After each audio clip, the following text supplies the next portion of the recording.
Social media has changed the way we communicate with the world. Companies and individuals alike now have powerful and unmediated platforms from which to broadcast any information they choose. This is a positive thing in a lot of ways, but also poses some risk. What we like about risk is that there's always a way to account for it or to proactively lessen it by putting measures in place. And here, there's a straightforward solution to the otherwise risky business of C-suites, board members, employees, staff, and others using social media.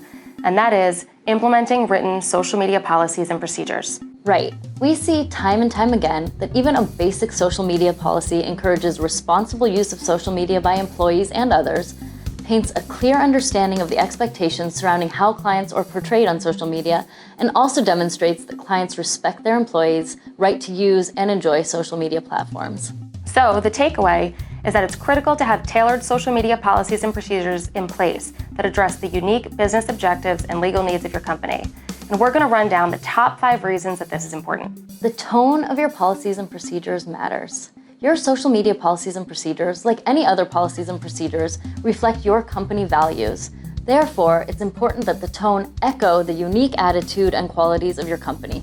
For example, a startup marketing company that employs 20-something computer engineers will likely have a different tone in its social media policies and procedures than a long-standing investment management company with a more established C-suite and board.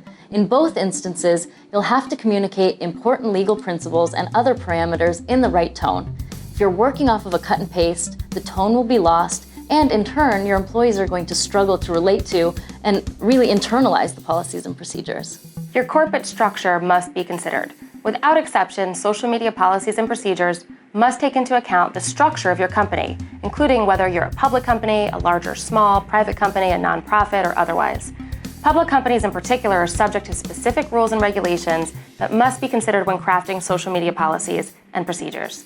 Failure to consider these rules and regulations could result in significant consequences. Private companies and nonprofits have their own unique considerations that also can't be overlooked when you prepare social media policies and procedures. In the absence of a tailored policy, this is a pronounced risk. Next, you want to think about the nature of your underlying business because that is going to govern the content of your policies.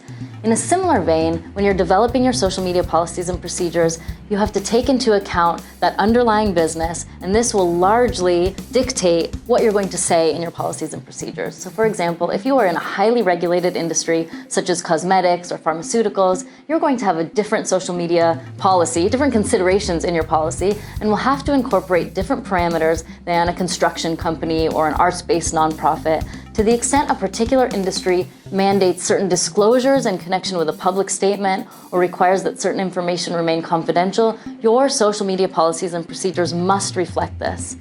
Whether there are express rules and regulations that govern your industry or simply tried and true best practices, failure to consider these will render your policies ineffective at best. Overly restrictive policies may run afoul of employment regulations. While the risks associated with widespread employee social media use are well known, companies cannot prohibit all speech or otherwise issue a blanket rule that chills employee speech. These prohibitions are in violation of the National Labor Relations Act, which protects both unionized and non-unionized employees' rights to engage in concerted activity. Thus, it's imperative that you don't overregulate, despite any temptation to do so. Rather, social media policies and procedures must strike a delicate balance between providing clear guidance as to what's acceptable in light of company culture and business dealings without infringing on speech. A tailored and comprehensive social media policy will address the types of activities that are prohibited while also acknowledging that certain speech is permitted, and it will incorporate examples to ensure clarity and compliance with relevant employee regulations. Social media policies and procedures should be cohesive with all other company policies and procedures.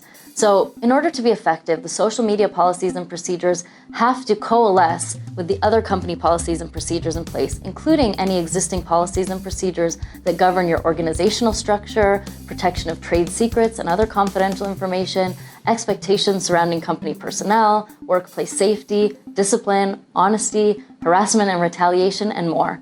For public companies with policies reflecting obligations to investors, such as insider trading policies, regulation fair disclosure policies, and others, these also must be consistent with any social media policies.